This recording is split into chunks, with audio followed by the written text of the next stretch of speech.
সারা পৃথিবী খুশিতে মেতে উঠেছে, তাও আবার নতুন বছরের আগমনে। অথচ সুখ দুঃখ সাথে নিয়ে ঘেরা আস্ত একটা বছর হারানোর শোক কিন্তু কারোর মধ্যেই নেই। স্বার্থপর এই পৃথিবীতে স্বার্থপর আমরা, স্বার্থপর আমাদের মন, স্বার্থপর আমাদের ভালোবাসা। কারণ নতুনের আগমনে পুরাতনকে আমরা বরাবরই ভুলে যাই। হোক সেটা নতুন বছর হোক কিংবা মানুষও আমরা ভুলে যাই নতুন কাউকে পেলে। আসসালামু আলাইকুম আমার প্রিয় ভাই বোনেরা, কেমন আছো তোমরা সবাই? আশা করি আল্লাহর রহমতে সবাই ভালো আছো। সবাইকে জানাই হ্যাপি নিউ ইয়ারের শুভেচ্ছা। সবাই কিন্তু শুভেচ্ছাটা গ্রহণ করো, আর আমিও কিন্তু তোমাদের ভালোবাসা গ্রহণ করে নিলাম। আসলে বরাবরই কিন্তু আমরা পুরাতনকে ভুলে যাই নতুনের আগমনে। এটা কিন্তু একদমই মিথ্যে কথা নয়, এটা বরাবরই সত্য কথা। আসলে 2024 সাল আমি কখনোই ভুলতে পারবো না। এই সালটা আমাকে অনেক কিছু শিখিয়েছে, ধন্যবাদ এই সালটাকে। এই বছর কারো সুখে গেছে, কারো গিয়েছে কষ্টে, আবার কারো গিয়েছে অনেক দুঃখে। 2025 সাল যেন সবার ভালোভাবে কাটে এই দোয়াই করি, ইনশাল্লাহ আল্লাহ যেন কবুল করে নেন। আসলে আমি কিন্তু সেরকমের মহান কোনো ব্যক্তি নয়, তাও সবার জন্য দোয়া করি আর নিজের জন্যও করি। আল্লাহ যেন কোনো দিন 2024 সালের মতো এই দিনটা কখনো আর না দেখ ভবিষ্যতের দিনগুলো। আসলে 2024 সালের যে 10ই নভেম্বর রাত 15টার কথা আমি কখনোই ভুলবো না, রোজ রবিবার। আসলে সেই দিনটা আমার অনেক দিন মনে থাকবে, কোনো দিনও সেটা ভোলার না। একটা মা হিসেবে সেই দিনটা যে কখনো ভোলার না তা একমাত্র মাই জানে, যারা সন্তান হারিয়েছে। মাঝে মাঝে আমার তার কথা ভেবে চোখে জল এসে পড়ে। এতটা মিস করি তা আসলে কেউ বুঝতে পারবে না। বুকের ভিতরটা হুহু করে ওঠে যখন কোনো ভালো আয়োজন করি বা ভালো কিছু রান্না করি। আসলে এই একমাত্র মাই বুঝতে পারবে যে ঘরে কোনো অনুষ্ঠান হলে বা ভালো কিছু রান্না করলে যার সন্তান হারিয়েছে সেই মায়ের গলা থেকে কোনো কিছুই নামে না। এটা আসলে একটা মাই বুঝতে পারে। তাই আমি সেই কথাটাই আবার বলি যে 2024 সালটাকে আমি কখনোই ভুলতে পারবো না। কারণ এই বছরটা আমাকে অনেক কিছু শিখিয়েছে মানুষ চিনতে, শিখিয়েছে ভুল অন্যায়, তারপর যে সত্য মিথ্যা এই বাদ বিচারগুলো শিখতে। আসলে মাঝে মাঝে আল্লাহ দুঃখ দিয়েও পরীক্ষা করে, কিন্তু অনেক বেশি দুঃখ দিয়ে আসলে মানুষ চেনা যায়। মানুষ, কাছের মানুষকে দূরের মানুষকে, সেটা আসলে বুঝতে পারাটা মানুষের জীবনের অত্যন্ত জরুরি একটা বিষয়। আসলে আমরা অনেক সময় কাছের মানুষকেও আপন ভাবি, কিন্তু তারা যে বড় শত্রু সেটা কিন্তু আমরা কেউই জানি না। কাছের মানুষগুলো অনেক দুঃখ দেয়, আবার দূরের মানুষ দিলে কিন্তু সেটা অনুভব হয় না, কিন্তু কাছের মানুষ দুঃখ দিলে সেটা কিন্তু ভুলতেও পারা যায় না। আসলে আমার ছেলেটাকে হারিয়ে আমি যে কী কষ্ট পেয়েছি সেটা একমাত্র আল্লাহ তাআলাই ভালো জানে। তাই বলছি যে যাদের সন্তান আছে তারা বুঝতে পারবে না, যারা হারিয়েছে তারাই একমাত্র বুঝতে পারবে। আসলে প্রথম সন্তান একটু বেশি শখের হয়। প্রথম সন্তান একজন নারীকে পূর্ণতা দেয়, মা ডাক শোনায়। আসলে প্রথম সন্তান যে আদরে বড় হয়, দ্বিতীয় সন্তানগুলো বা তারপরের সন্তানগুলো সেরকমের আদর পায় না। অথচ প্রথম যে সন্তানটা হয় সে সময় কিন্তু মা ভালো মন্দ কিছুই বুঝতে পারে না, তাও কিন্তু অনেক যত্ন করে বড় করে। ভুল ত্রুটি কিন্তু সবার মধ্যেই থাকে সন্তানকে বড় করার মধ্যে, কিন্তু তাও কিন্তু অনেক চেষ্টা করে যে তার সন্তানটা যেন ভালোভাবে বড় হয়, যেন খুঁত না থাকে, কোনো ভুল ত্রুটি না হয়, সেভাবেই কিন্তু বড় করে। কিন্তু সেই সন্তানটা যদি একবার ছেড়ে চলে যায় তখন কিন্তু সেই শোক কাটিয়ে উঠতে কিন্তু যে কত বছর বা কত মাসের প্রয়োজন তা কিন্তু বলে বোঝাতে পারবো না। আর সেটা মনে হয় কখনো ভোলারও নয়। সন্তান হারানো মাই বুঝতে পারে।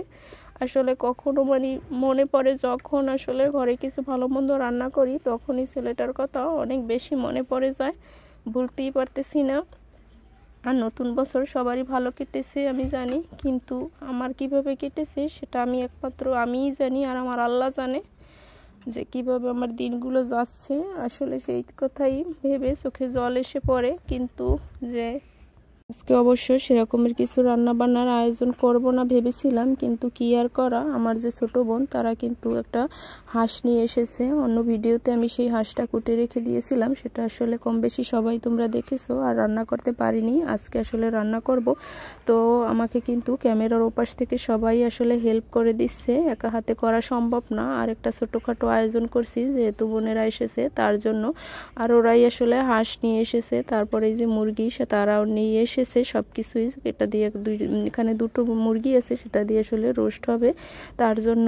আর এই তো পোলাওয়ের চাল ধুয়ে মশলা তারপর দিয়ে উপর দিয়ে রেখে দিয়েছি, যেহেতু বাইরে রান্না করি সব কিছু আসলে গুছিয়ে আনা সম্ভব না, অনেক সময় মনেও থাকে না। আর এই হাঁসটা রান্না করতে বসিয়ে দিয়েছি। আর যেহেতু হাঁস রান্না করতে অনেক বেশি সময় লাগে যদি হাঁসটা একটু বয়স্ক হয় বা বুড়ো হয় তার জন্য, আর সেজন্যই আসলে আমি আগে থেকে চুলাটা ধরিয়ে দিয়েছি।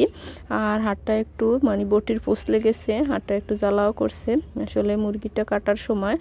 আর এখানে দুটো মুরগি নিয়েছি, দুটো মুরগির রোস্ট হবে। আর যেহেতু ঘরোয়া উপকরণে রান্না করব তার জন্য আসলে সবই বাটা মশলা আগে থেকে বেটে রেখে দিয়েছিলাম।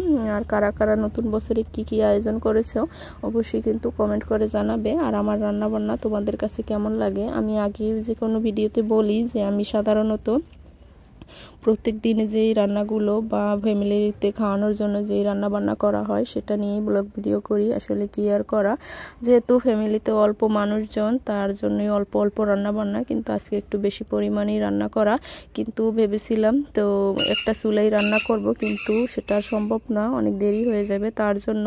আর এটা কিন্তু বিকেলবেলা ছিল, তাই আসলে দুটো চুলাই জ্বালিয়ে দিয়েছি, একটাতে হাঁস কষিয়ে আবারও অন্য চুলায় বসিয়ে দিয়েছি যাতে আস্তে আস্তে জালটা জ্বলে আর হাঁসটাও ভালোভাবে কালো হয়ে যায়। যেহেতু হাঁসের মাংস কালো কালো করে রান্না করলে অনেক বেশি ভালো লাগে খেতে। আর এখন কিন্তু আমি পোলাওটাও বসিয়ে দেব, আসলে পোলাওটা কিন্তু দমে রেখে দেব। আর পোলাওতে কিন্তু আমি যখনই পোলাও রান্না করি লিকুইড দুধ বা গরুর দুধ গুলে সেটা কিন্তু দিয়ে দিই, তাহলে কিন্তু পোলাওটা খেতে অনেক বেশি ভালো লাগে। আর মানে দেখেই বুঝতে পারছো যে একদম সাদা সাদা দেখাচ্ছে, আসলে এখানে আমি লিকুইড দুধ ব্যবহার করেছি তার জন্য। আর এখন কিন্তু পোলাওটা আমি দমে রেখে তারপর রেখে দেব। আর যেহেতু রোস্টটা রান্না করতে একটু সময়ের প্রয়োজন তাই আমি দুটো চুলো জ্বালিয়ে দিয়েছি। আর আমার ভিডিও তোমাদের কাছে কেমন লাগে অবশ্যই জানাবে। আর যারা যারা আমার প্রিয় ভাই বোনেরা আছে তারা কিন্তু সকলেই আমাকে ভালো ভালো কমেন্ট করে। আর আমি আগেও বলি যে ইউটিউব এমন একটি প্ল্যাটফর্ম যেখানে সবাই সবাইকে সাপোর্ট করে। আর যদি কেউ পাশে না থাকে তাহলে কিন্তু সামনের দিকে আগানো একদমই মুশকিল। আর এই হাঁসটার পেটে কিন্তু একটা ডিমও ছিল, ডিমটা আমি দিইনি, যদি ভেঙে যায়, একটু নরম নরম ছিল, এখনও ডিমটা কিন্তু পুরোপুরি শক্ত হয়নি। আর এইদিকে পোলাওতে কিন্তু বলক চলে এসেছে। আর এই ফাঁকে আমি মুরগির যে রোস্টটা করব তাকে একটু মশলা মাখিয়ে রেখে দিয়েছি। আর এখন আমি পোলাওটা দমে রেখে দেব একটু ঢাকনা দিয়ে ঢেকে, যেহেতু সরা বা ঘরে ছিল আনতে ভুলে গেছি, তাই যাই হোক যে কোনো একটা কিছু দিয়ে ঢেকে দিলেই হবে যেন হাওয়াটা বের হয়ে না আসে। আর এই তো এখন আমি রোস্টের জন্য যে মাংসটা ম্যারিনেট করে রেখেছি সেটা এখন ভাজি করব।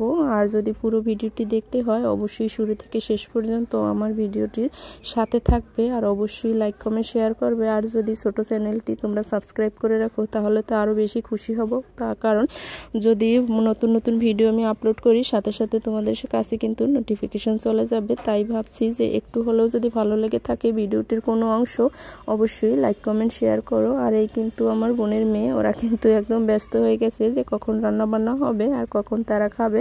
আসলে ছোট মানুষ, আর চারদিকে কিন্তু অনেকজনই পিকনিক করছে, আমরা কিন্তু ঘরোয়াভাবেই আয়োজনটা করছি। আসলে প্রথমেই বলেছিলাম যে আজকে কিছুরই আয়োজন করব না, আসলে কোনো কিছু মানে বেশি বেশি আয়োজন করলে বা ভালো মন্দ রান্না করলে তখনই আমার কান্না চলে আসে। সো মানে কি বলবো, আসলে বয়সটা দিতেও খুব কষ্ট হয়, আসলে যার হারায় সে বোঝে, অন্য কেউই বুঝবে না এই কষ্টটা, এই দরদটা। আসলে ভালো মন্দ রান্না করলে একটা মায়ের সন্তান ছাড়া কিন্তু গলা দিয়ে এক ফোঁটাও নামে না, সেটা একদম মাই জানে, অন্য কেউ বুঝতেই পারবে না। আর এই তো কথা বলতে বলতে কিন্তু অনেক কথাই শেয়ার করি, যদি কোনো ভুল ত্রুটি হয় অবশ্যই ক্ষমার দৃষ্টিতে দেখবে, মানুষ মাত্রই ভুল হয়, যদি কোনো অংশে কোনো ভুল কথা বলে থাকি অবশ্যই ক্ষমা করে দেবে। আর এই তো দেখো তোমাদের সাথে কথা বলতে বলতে রোস্টটা কিন্তু আমি একেবারে দিয়ে দিইনি, এখানে আমি 6 পিস নিয়েছি। আর রোস্টের কিন্তু পরিমাণটা আমি 8 পিস করেছি, দুইটা মুরগি দিয়ে কিন্তু আমি 6 পিস নিয়েছি, কারণ সেরকমের তেমন মানুষ নেই তার জন্য 6 পিসই নিয়েছি, 6 পিসই আমাদের যথেষ্ট হয়ে যাবে। এই দেখো হাঁসের মাংসের কালারটা কিন্তু অনেকটাই চলে এসেছে। আর আলু কেটে রেখে দিয়েছি, আসলে ওপাশ থেকে ক্যামেরার ওপাশ থেকে সবাই আমাকে হেল্প করছে। আর এই তো কথা বলতে বলতে রোস্টের যে মাংসটা সেটাও আমার ভাজা হয়ে গেছে। তো ফুল ভিডিওটি দেখার অনুরোধ রইল।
জুতার ওয়াসা হইলেন হ্যাঁ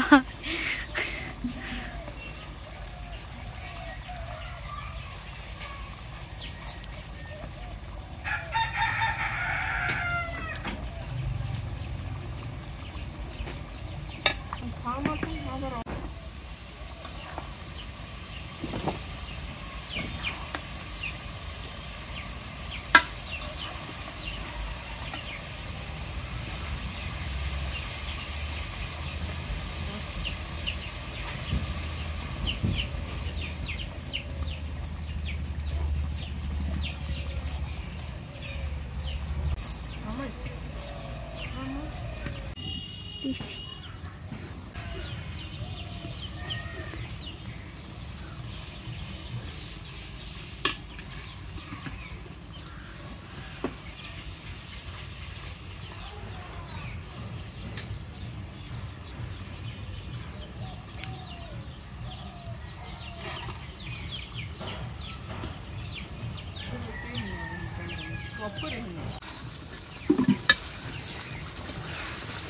আজকে পিকনিকের আয়োজন করলাম যে নতুন বছরের জন্য।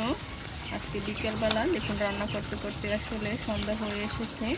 আর এখানে আমি রোস্টের যে মশলাটা কষিয়ে তারপরে হিসেবে রোস্টের মাংসটা দিয়ে দিয়েছি। আর আজকে সবই ঘরোয়াভাবে রান্না করা, আসলে না চাইতেও অনেক কিছু করতে হয়।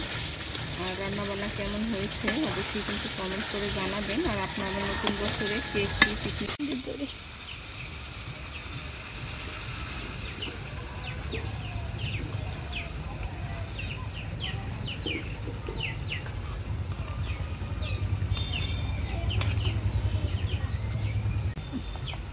দিকেও আবার হাঁসের মাংসটা কষানো হয়ে গেছে।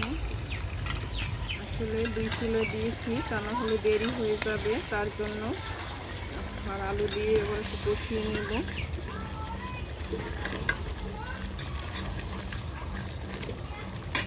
এই চুলায় দিয়েছি যাতে আস্তে আস্তে করে হয়, তার জন্য। আর দেখতেই পাচ্ছেন অল্প আছে, মাংসটা আমি কষাচ্ছি। এই তো মাংসটা প্রায় কষানো হয়ে গেছে। এখন আবার আলু দিয়ে দিলাম, আলু দিয়ে আবার একটু কষাবো। আসলে একা হাতে 2 কিলো রান্না করতে হচ্ছে, তার জন্য।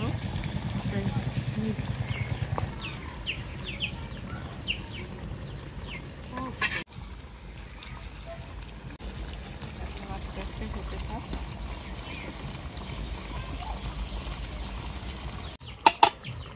আমি আবার একটু ঢেকে দেবো যাতে একটু গরম থাকে।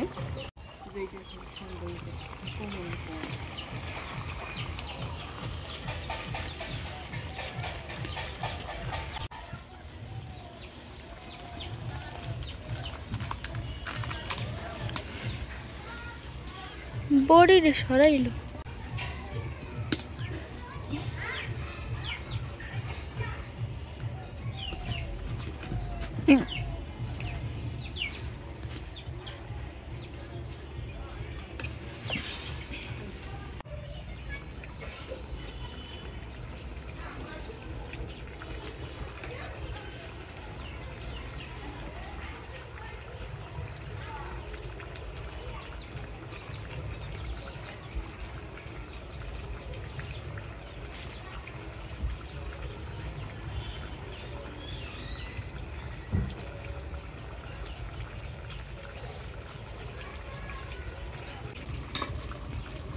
চলো।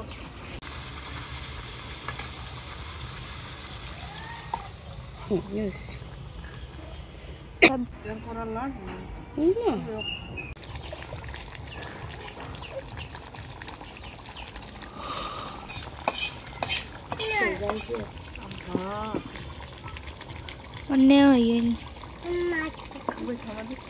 আর আজকের রান্নাবান্না কেমন হয়েছে অবশ্যই কিন্তু কমেন্ট করে জানাবে। এই দেখো বড় একটা কড়াইতে পোলাও রান্না করে রেখেছি, হাঁসের মাংস ভুনা করেছি, তারপর যে রোস্ট রান্না করেছি, সাথে ক্ষীরাই। আর কিছু করিনি, এটা দিয়ে এখন এই যে সন্ধ্যাবেলা আমরা পিকনিকের মতোই করব। তো কেমন হয়েছে অবশ্যই কমেন্ট করে জানাও। সবাই ভালো থেকো, আল্লাহ হাফেজ।